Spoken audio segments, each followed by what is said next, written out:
এক ঘড়া দুধ 7 ঘড়াই ভরে যায়, কিন্তু 7টা ঘড়া দুধ আবার একটা ঘড়াই ভরছে না। মানে মা বড় কষ্ট করে সন্তানদের মানুষ করে, সেই সন্তানরা যখন বড় হয়ে যায় তখন সেই মায়ের মুখে এক মুঠো ভাত পর্যন্ত তুলে দিতে পারে না। সব সন্তান যদি ভালো হয়ে যেত তাহলে বৃদ্ধাশ্রমগুলো তৈরি হলো কেন? কি জন্য তৈরি হচ্ছে? নিশ্চয়ই এমন সন্তান আছে তারা কুসন্তান, তাদের জন্য আজকে বৃদ্ধাশ্রম তৈরি হচ্ছে। আমরা এমন কলিযুগের মানুষ, আমরা উল্টো পথে হাঁটি, সোজা পথে হাঁটি না। নিজের বাবাকে বাবা বলতে ভালো লাগে না, কিন্তু পরের বাবাকে বাবা বলতে বেশি ভালো লাগে, তাই না? আবার মিলিয়ে দেখবেন কলিযুগের ছেলে মেয়েরা ওই বাবা শিবের মাথায় জল ঢালতে যায়। বাবা, এত ঘটা করে বাবা শিবের মাথায় জল ঢালতে যাচ্ছে, ঠিক তো? একটু প্রশ্ন করবেন, যে ছেলেরা বাবা শিবের মাথায় জল ঢালতে যায় আজ পর্যন্ত সেই ছেলেরাই নিজের বাড়ি থেকে ওই কল থেকে 1 বালতি জল তুলে বৃদ্ধা বাবার মাথায় 1 বালতি জল ঢেলে স্নান করিয়ে দিতে পারে না, আর তারা যাচ্ছে শিবের মাথায় জল ঢালতে। আপনারা একটু বিচার করবেন কথাগুলো। ভোলানাথ গ্রহণ করবে জলটা? মা, আমার বাড়িতে আমার জ্যান্ত ঠাকুর পড়ে আছে আর আমি যাচ্ছি ওই মন্দিরে পুজো করতে, লাভ হবে? হবে না। তার আগে আসল গুরু চিনতে হবে, আসল গুরুকে জানতে হবে, তারপর ভগবান। তাহলে কলি বলছে, শুনুন, আমি যে পাপ করছি, আমি যে অন্যায় করছি, কেন করছি জানেন? আমি যদি পাপ না করি, আমি যদি অন্যায় না করি, আমি যদি অত্যাচার না করি, তাহলে ভগবান নেমে আসবে কেমন করে? ও মা, পাপের ঘড়া যখন ভর্তি হয়ে যায় তখনই ভগবান নেমে আসে, তার আগে আসে না। তো এখন কলিযুগে পাপের ঘড়া ভর্তি হয়নি, তো এখন অনেক বাকি আছে। যেদিন ভর্তি হয়ে যাবে সেদিন এই হরি নামে, সেই হরি নামে নিরজনে জপ হরি নামে মন রে, নিরজনে জপ হরি নাম। এই হরি নামে, সে হরি নামে নিরজনে জপ হরি নাম মন রে, নিরজনে জপ হরি নাম। আর এই হরি নামে, সেই হরি নামে নিরজনে জপ হরি নাম মন রে, নিরজনে জপ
কথা রাধারানী বলছে, সখী রে, এই বৃন্দাবনে এমন কিছু মানুষ আছে যারা আমার এবং গোবিন্দের নিয়ে কানাকানি করে, কটু কথা বলে।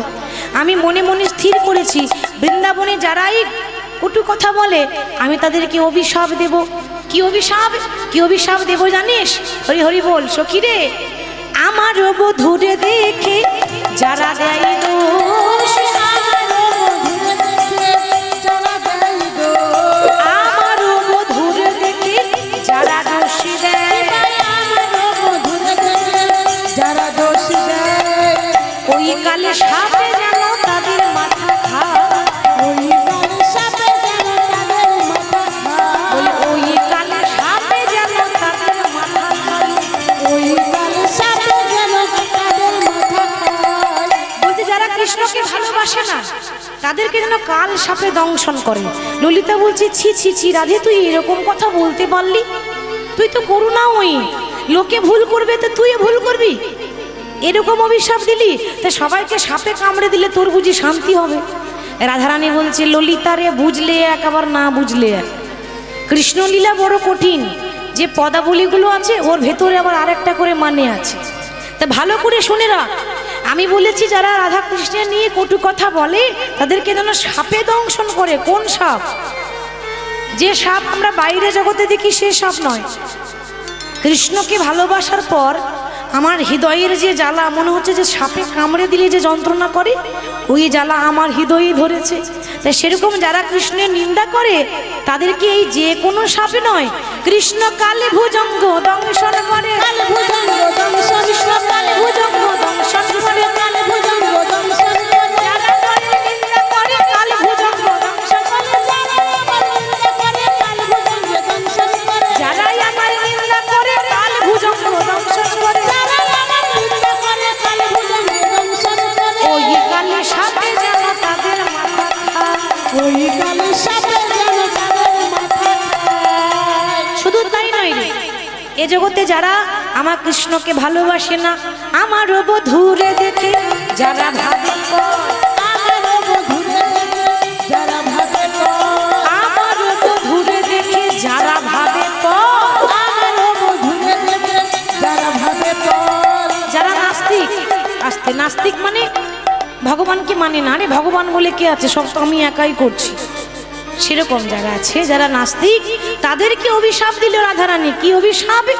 তাদের যেন দিন দুপুরে যেন পুরে যাই ঘর, দিন দুপুর ধরে নিতাই দিন দুপুরে যেন পুরে তাদের ঘর, দিন দুপুরে যেন পুরে তাদের ঘর। যারা আমার কৃষ্ণকে ভালোবাসে না আমি রাধারানী অভিশাপ দিলাম। কি অভিশাপ জানিস? যেন দিন দুপুরে আগুন লাগে, দিন দুপুরে আগুন লাগে, দিন দুপুরে আগুন লাগে, দিন দুপুরে আগুন লাগে। যারা কৃষ্ণের নিন্দা করে দিন দুপুরে আগুন লাগে, যারা কৃষ্ণের নিন্দা করে দিন দুপুরে আগুন লাগে, বলে যারা কৃষ্ণের নিন্দা করে দিন দুপুরে আগুন লাগে। দিন দুপুরে যেন পুরে তাদের ঘর, দিন দুপুরে যেন পুরে তাদের ঘর, দিন দুপুরে যেন তাদের পুড়ে যায় ঘর। তাই ললিতা বলছে, রাধে, একটা ঘর পুড়ে গেলে তোর তাতে লাভটা কি হবে বলতে পারিস? তোর কিসের লাভ আছে? আবার একটা ঘর তৈরি হবে, কি গো হবে না? একটা ঘর যদি ভেঙে যায় তো মিস্ত্রিকে নিয়ে এলে তো আবার একটা নতুন করে ঘর তৈরি করা যাবে। রাধারানী বলে, ললিতা রে, যে ঘর একবার ভেঙে গেলে ওর নতুন করে তৈরি হয় না, নতুন করে তৈরি হয় না, যে ঘরে পুড়ে গেলে ওর নতুন করে তৈরি হয় না, নতুন করে তৈরি হয় না। আমি সেই ঘরে আগুন লাগতে বলেছি সেই ঘরে আগুন লাগতে বলেছি সখী। কোন ঘর গো? আচ্ছা, আপনারা এরকম ঘর জানেন যে ভেঙে গেলেও তৈরি হয় না, পুড়ে গেলেও আর নতুন করে তৈরি হয় না? ইট পাথর বালি সিমেন্টের ঘর নয়, সেটা হলো আমাদের দেহ ঘর। এটা যদি একবার শ্মশানে পুড়ে ছাই হয়ে যায় বাবা, নতুন করে তৈরি হবে? আর নতুন করে তৈরি হবে না। তাহলে সকলের কাছে একটাই নিবেদন, এত কষ্ট করে মায়ার সংসার ছেড়ে, কাজকর্ম ছেড়ে, মূল্যবান সময় নষ্ট করে আপনারা সবাই এসেছেন কৃষ্ণ কথা শুনতে। কৃষ্ণ কথা না শুনলে, শ্রবণ করলে, না বললে আমাদের মানব জন্ম ধন্য হয় না। কথাতে আছে শিশুকালে হরি ভজে হরি পাবার আসে, হরি পাবার আসে, আর বৃদ্ধাকালে হরি ভজে জমেরও তরাস। বৃদ্ধাকালে হরি ভজে জমেরও তরাসে। অর্থাৎ সকাল সকাল হরি নাম করতে হবে, সকাল সকাল বেরোতে হবে না। এমনও আছে যে সারা জীবন তো গুনতে গুনতে চলে গেল, হরি বলা আর হলো না, ভাবছি বয়স হোক তারপর বলবো। তা বয়স হয়ে গেলে হরি নাম করা যাবে? তোমার বয়স হয়ে গেলে হরি বল হবে? দাঁত ভেঙে গেলে আর হরি বল হবে না। মানে আপনার ইচ্ছা হবে একটু হরি বল বলি, কিন্তু হরি বল বলতে যাবেন, হরি বল তো হবে না মা। কি হবে? হরি বল আর হবে না, হবি বল, হবি বল, হরি বল তো আর হবে না মা। ওই জন্য বলছে সকাল সকাল শুরু করতে হবে। তো রাধারানী বলছে সখী রে, এই বৃন্দাবনে যারা আমার নিন্দা করে আমি তাদেরকে অভিশাপ দিলাম, ওরে আমার কথা কবে যে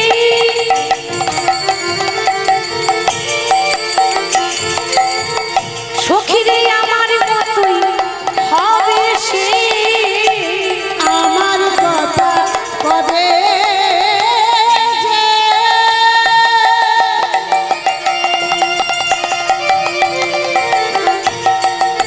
সখী রে আমার মতো হবে সে, বসিয়া হিলাম বৃন্দা, এই বৃন্দাবনে বনে বসিয়া কহিলাম বৃন্দা, এই বৃন্দাবনে যেন আমার মতো কাঁদতে হইব, আমার মতো কাঁদিতে হইব, যেন আমার মতো কাঁদতে হইব, যেন আমার মতো কাঁদিতে হইব। ওরে যারা কৃষ্ণের নিন্দা করে যেন আমার মতো কাঁদতে হইব, ওগো যারা কৃষ্ণের নিন্দা করে আমার মতো কাঁদিতে হইব। হরি বল। কত সুন্দর পদাবলীগুলো, তাই না? আমার কথা কবে যে আমার মতোই হবে সে। পাশ থেকে মহাজন বললেন বাসুলি আদেশে দিয়েছ চণ্ডীদাস ভন, বিজ চণ্ডীদাস ভানে ও রাধে তোমার বধূ তোমার তোমার রবে, তুমি গালি পারো কেন, গালি পারো কেন, ওগো তোমার বধূ তোমার হবে, ওগো রাধে হরি বল। গালি পারো কেনে। রাধারানী বলছে সখী রে, বৃন্দাবনে যে সবাই আমাকে কলঙ্কিনী বলছে, আচ্ছা বল ওই যমুনাতে জল আনতে আমি একাই যাই, তোরা যাস না? কি গোমা যাই তো? হ্যাঁ, একটু সারা শব্দ দেবেন। মানে কি জানেন তো, গল্প শোনার একটা নিয়ম আছে। এই ধরুন কেউ একটা কিছু বলছে, এখন যদি আপনি চুপ করে শোনেন ভালো লাগবে? ভালো লাগবে না। তাহলে মাঝে মাঝে কি করতে হয়? গল্প শুনতে গেলে কি করে শুনতে হয়? মাঝে মাঝে মাঝে মাঝে হু দেবেন, ঘাটটা একটু করে নড়াবেন, তবে তো বুঝবো, বলার উৎসাহটা আরো বেড়ে যায়। ঠিক তো? সারা দেবেন, কারণ আমি তো আপনাদের সঙ্গে গল্প করতে এসেছি। তা রাধারানী বলছে আমি কি যমুনাতে জল আনতে একাই যাই, আর কি কেউ যাই না? তোরা যাস না? ললিতা বলছে দেখ রাধে, রাগ করিস না, যেন সত্যি কথা বলছি, জল আনতে আমরাও যাই, কিন্তু তোর মতো জল ফেলে জল আনতে কেউ যায় না। কি গো মা, তাই না? রাধারানী আবার জল নিয়ে আসে, সেই জল ঘরে ফেলে দিয়ে আবার আনতে যায়, কেন বলুন তো? জল ফেলে জল আনতে যায় কেন? কৃষ্ণকে আরো একবার দেখবো বলে, একবার দেখে স্বাদ মিটলো না। আচ্ছা হ্যাঁ রে, এই আমাকে যে লোকে কলঙ্কিনী বলছে, বলি জগতে আর কোনো নারী পুরুষের কলঙ্ক নেই, আমার কি একাই আছে? বলছে দেখ রাধে, কলঙ্ক তো চাঁদেরও আছে, চাঁদ দেখতে সুন্দর, কিন্তু চাঁদেরও কলঙ্ক আছে। কলঙ্ক সবার আছে, কিন্তু তোর মতো কলঙ্কিনী হতে কেউ পারবে না, কারণ তুই জন্ম থেকেই কলঙ্কিনী। হ্যাঁ গো, জন্ম থেকে কেউ কলঙ্কিনী হয়? রাধারানীর যখন জন্ম হয়েছিল, রাধারানী কিন্তু মায়ের গর্ভে জন্ম হয়নি, অজনী সম্ভবা। রাধারানীর মায়ের নাম কি ছিল? কীর্তিদা, আর বাবার নাম ছিল বৃষভানু। এই বৃষভানু আর এই দুজনের, তাদের কিন্তু কোনো সন্তান সন্ততি ছিল না। একবার তারা গেছে সরোবরে স্নান করতে। স্নান করতে গিয়ে দেখছে বড় একটা পদ্ম ফুল। তো কীর্তিদা বলতে, স্বামী ওই দেখো একটা পদ্ম ফুল, আমার জন্য একটু এনে দেবে? পদ্ম ফুলটা যেই না এনেছে, দেখছে পদ্ম ফুলের ওপরে ছোট্ট একটি কন্যা, তারই নাম হলো রাধা রানী। আর এই পদ্ম ফুলের ওপরে এই রাধারানীকে পেয়েছিল বলে রাধারানীর আরেক নাম হলো রাই কমলিনী। কমলের ওপর পেয়েছে বলে এবার যখন কোলে নিয়ে রাধারানীকে ঘরে ফিরে নিয়ে এসেছে, ও মা এসেছে তো বটে, কিন্তু রাধারানী চোখে দেখতে পায় না, চোখ দুটো বন্ধ করে রেখেছে। এখন সবাই বলছে, সে কি গো, বিশ্বভানুর একটা মেয়ে হলো, কিন্তু কি দুঃখ হচ্ছে, আবার চোখে তো দেখতে পাই না। তা আপনাদের কি মনে হয় রাধারানী চোখে অন্ধ? তা নয়, আসলে রাধারানী অন্ধ নয়, চোখ দুটো জেনে শুনে বন্ধ করে রেখেছে। কেন? ওই যে বলে না, যার মুখে ভাই হরি কথা নাই তার মুখও তুমি দেখো না। যার কাছে গেলেই তুমি ভগবানকে ভুলে যাবে, তার কাছেও তুমি কোনোদিনও যেও না। তাহলে রাধারানী মনে মনে প্রতিজ্ঞা করেছে, যদি কাউকে দেখতে হয় তো ভগবান ছাড়া আর কারোর মুখ দেখবো না, তাতে সারা জীবন অন্ধ হয়ে থাকবো। ওই জন্য চোখ দুটো বন্ধ করে রেখেছে। এবার সবাই যখন খবর নিতে যাচ্ছে, মা যশোদা কোলে করে গোপালকে নিয়ে গেছে। গোপাল তখন ছোট। এবার ছোট্ট গোপাল, সবাই গল্পতে ব্যস্ত, আনমনা হয়ে আছে। গোপাল কোল থেকে নেমে ওই রাধারানীর বক্ষ স্পর্শ করে কৃষ্ণ বলছে, রাধে, যার জন্য চোখটা বন্ধ করে রেখেছো সে আবার এসে গেছে, এবার নয়নে মিলেছে, ইয়ে দেখো। সেদিন রাধারানী প্রথমবার চোখটা খুলে কাকে দেখলো? নিজের মা বাবাকে দেখেছিল? প্রথমে দেখছিল যাকে ভালোবাসে তাকে, মানে কৃষ্ণকে দেখেছিল। তো ললিতা বলছে, দেখ রাধে, সেদিন তো আমরা ছিলাম না যে তোকে প্রেম করা শিখিয়ে দেব, তা সেদিন তো আমরা ছিলাম না, বলতে পারিস?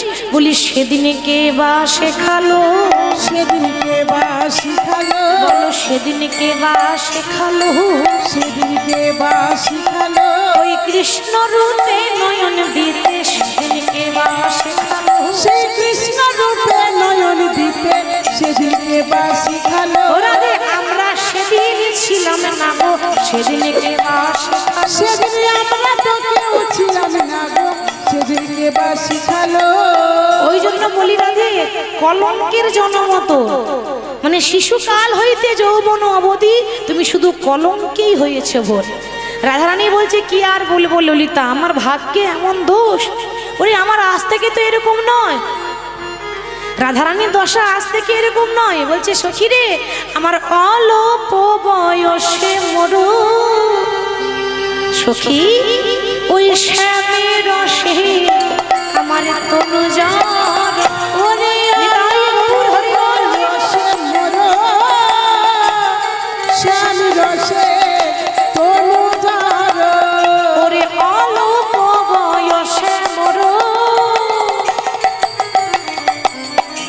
ওরে শ্যামের রসে তনু জ্বর, সখী অল্প বয়সে মরো, শ্যাম রসে তনু জ্বর, ওরে না জানি কি হবে পরি না, সখী না জানি কি হবে পরিণামে, ওরে না জানি কি, না জানি কি হবে পরি না, সখী না জানি কি হবে পরিণামে, জানি না পরি নামে আমার কি বা হবে। পরিণামে আমার কি বা হবে। সখী, আমার এই বয়সে এমন হলো, না জানি পরিণামে আমার কি বা হবে। আমার এই বয়সে এমন হলো, পরিণামে আমার কি বা হবে। না জানি কি হবে। পরিণামে হরি বল। হ্যাঁ রে, আমার এই বয়সে এমন হলো, আমার আরো তো বয়সে পড়ে রইল। দেখুন রাধারানীর বয়স তো খুব অল্প। আসতে রাধারানী সবে মানে নবীনা যৌবনা, যৌবনে পা দিয়েছে, সবে মাত্র যৌবনের পা দিয়েছে রাধারানী, মানে খুব অল্প বয়স। তা হ্যাঁ গো মা, এত অল্প বয়সে যদি এরকম হয়, তা এখনো তো বয়স পড়ে আছে, এরপর না জানি কি হবে। সেই জন্য রাধারানী কত সুন্দর পদাবলী ভাষায় বলছে। এটাই হচ্ছে কীর্তনের মূল জিনিস, যেটা পদাবলী। এখন এটা আমরা বাদ দিয়ে দিয়েছি, তাই তো বাবা? কিন্তু এটাকে বাদ দিয়ে দিলে হবে না। আপনি যত কথা বলবেন বলুন, আসল সার বস্তুটা রাখতে হবে। তা বলছে সখী রে, আমার কি মনে হয় জানিস, মাঝে মাঝে আমার মাঝে মাঝে মনে হয় আমি বৃন্দাবন ছেড়ে চলে যাব। এত জ্বালা আমি আর সইতে পারছি না। কিন্তু যখনই যাব বলে আমি পা বাড়াই, আমার শ্যাম আমার পেছন ছাড়ে না। কেন জানিস? আমি যদি চলে যাই পথে, আমার শ্যামে যাই মোর সাথে সাথে। যদি চলে যাই নিতাই গৌর হরি হরি, আমি যাই মোর সাথে সাথে, আমার চরণে চরণ ঠেকাইয়া ঠেকাইয়া, চরণে চরণ ঠেকাইয়া ঠেকাইয়া, আর চরণে চরণ ঠেকাইয়া ঠেকাইয়া। সখীরে ভ্রমেতে ফিরায় আখি, কেউ তো সঙ্গে নাহি দেখি। ভ্রমেতে ফিরাই রাখি, কেউ তো সঙ্গে নাই দেখি। আমি ভ্রমেতে ফিরায় আখি, কেউ তো সঙ্গে নাহি দেখি। ভ্রমেতে ফেরায় আঁখি, ওগো কেউ তো সঙ্গে নাই দেখি।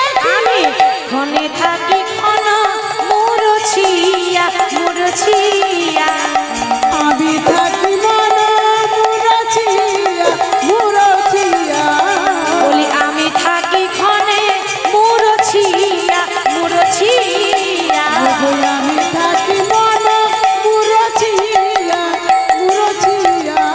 মানে আমি যখনই যাব বলে বৃন্দাবন ছেড়ে যাব বলে পাটা বাড়াই, আমার শ্যামনগর বলে ও রাধে, বলি একা কেন যাবে না?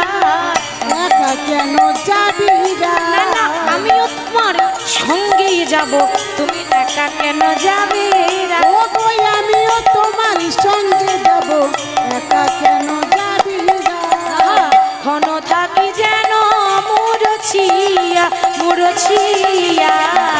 আমি থাকি মন মুরছিয়া ছিয়া। মাঝে মাঝে মনে হয় সংসার করা তো বড় জ্বালা, আর সংসার করব না। এই সংসার ছেড়ে দেব, স্বামী ছেড়ে দেব, দিয়ে বৃন্দাবন ছেড়ে চলে যাব।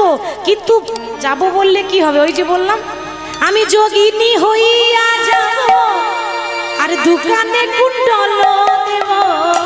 যোগিনী হইয়া যাব, দোকানে কুণ্ডল নেব। এই ছাড়ো গৃহ করি, গৃহ করি হরি। দোকানে কুণ্ডল নেব, যোগিনী হইয়া যাব। এছাড়া কুল পরি হরি। আর কৃষ্ণ নাম লব মুখে, আমার জন্ম যাইবে হরি কৃষ্ণ নাম লব মুখে, জনম যাইবে আমার কৃষ্ণ নাম লব মুখে, জন্ম যাইবে হরি সুখে। কৃষ্ণ নাম লব মুখে, জনম যাইবে সুখে। আই যদুনাথ দাস পাই এই বাঞ্ছা করি, যোগিনী হইয়া যাব দোকানে কুণ্ডল নেব। এই ছাড়ো গৃহ গৃহ করি হরি। যোগিনী হইয়া যাব, এছাড়া কুল পরি গৃহ করি হরি। গোবিন্দ বলছে, রাধে তোমার অনেক দুঃখ শুনলাম, এবার দুঃখটা দূর করার দায়িত্বটা কার? ভগবানের। তুমি চিন্তা করো না, আজ এমন কিছু একটা করব, যারা তোমাকে কটু কথা বলে তারাই তোমার সুনাম করবে, যারা গালাগালি করে তারা প্রশংসা করবে, সব প্রশংসায় পঞ্চমুখ হয়ে থাকবে। তুমি শুধু দেখে যাও আমি কি করি। রাধারানীকে সান্ত্বনা দিয়ে কৃষ্ণ চলে যাচ্ছে। রাই প্রবোদিয়া চলিল ধাইয়া, রাই প্রবোধিয়া চলিল ধাইয়া, রাই প্রবোদিয়া চলিল ধাইয়া, রাই প্রবোধিয়া চলিল ধাইয়া, যশোমতীপুরে যাই। প্রবোধিয়া চলিল ধাইয়া, যশোমতীপুরে যায়। মায়ের কাছে এসে মায়ের অঞ্চল ধরিয়া গোপাল চঞ্চল হইয়া চঞ্চল হইয়া মায়ের অঞ্চল ধরিয়া গোপাল চঞ্চল হইয়া মায়ের অঞ্চল ধরিয়া গোপাল চঞ্চল হইয়া মায়ের অঞ্চল ধরিয়া ছলো ছলো করি চাঁদ চঞ্চল হইয়া অঞ্চল ধরিয়া চলো চলো করি ও মা মাগো আমায় কিছু খেতে দাও না ও মামা গো আমার ওগো আমারই বড় ক্ষুধা পেয়েছে মাগো আমায় খেতে দাও না ও মায়া আমারই বড় ক্ষুধা পেয়েছে মাগো আমায় খেতে দাও না। ওরে দুষ্টু গোপাল তুই কত খাবি বলতো, ঘরে আমার অভাব, ছানা মাখনের অভাব নেই, খেতে পারলে হলো, কিন্তু আমি নবনী তোকে দিতে পারি, আমার একটা শর্ত আছে। কি শর্ত মা? এই বৃন্দাবনের বাসীর মুখে শুনেছি তুই নাকি খুব ভালো নাচতে পারিস, তা যদি একটু নাচ দেখাস না বাবা, তোকে পেট ভরে মাখন খাও।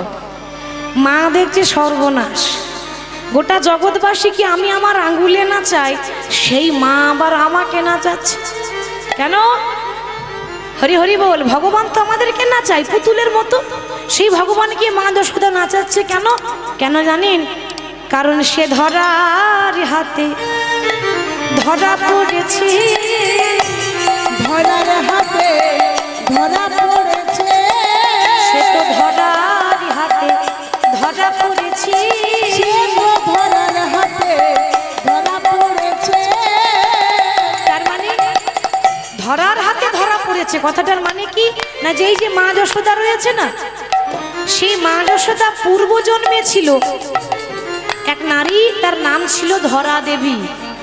ধরা, সে ওই মুদিখানার দোকানে, ঘরে কিন্তু কোনো পয়সা ছিল না, কোনো তন্ডুল ছিল না, ওই নারায়ণের সেবার জন্য নিজের একটা স্তন কেটে দোকানে বন্ধক রেখে ওই সেবার তরে যা যা লাগিয়ে এনেছিল, দিয়ে রান্না করে প্রভুকে সেবা দিয়েছিল।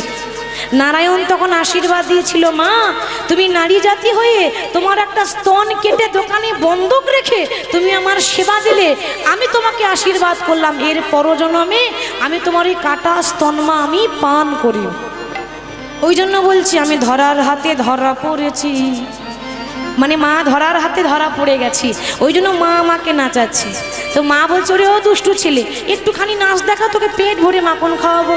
তো কেমন ভাবে গাইছে বাবা, একবারে নাচো রে নাচো রে আমার ওরে নীলমণি রে, উলুধ্বনি সবাই, আমার ওরে নীলমণি রে, নাচো রে নাচো রে আমার ওরে নীলমণি রে, নাচো রে নাচো রে আমার ওরে নীলমণি রে, নাচো রে নাচো রে আমার ওরে নীলমণি রে, নাচো রে নাচো রে।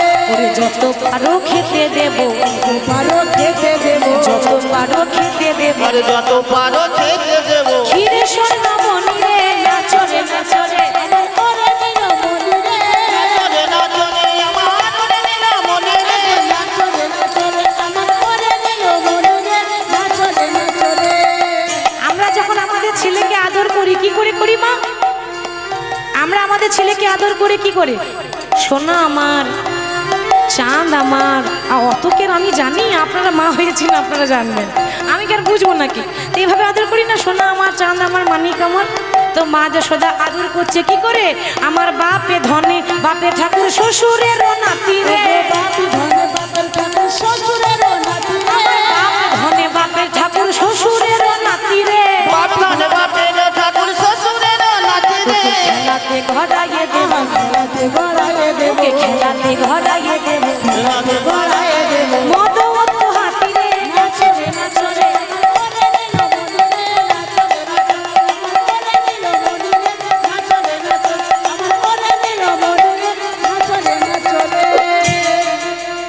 যশোদা রোহিণী দোহে দেয় বড় তালি রে, যশোদা রোহিণী দুজন দেয় বড় তালি রে, আমার যশোদা রোহিণী দুজন দেয় বড় তালি রে, যশোদা রোহিণী দুজন দেয় বড় তালি রে, তাহার মাঝে নাচে আমার, তাহার মাঝে নাচে আমার, তাহার মাঝে নাচে আমার, শহর মাঝে নাচে আমার, শ্যাম বনমালী রে, নাচো রে নাচো রে, উলুধ্বনি, নীলমণি রে, নাচো রে নাচো রে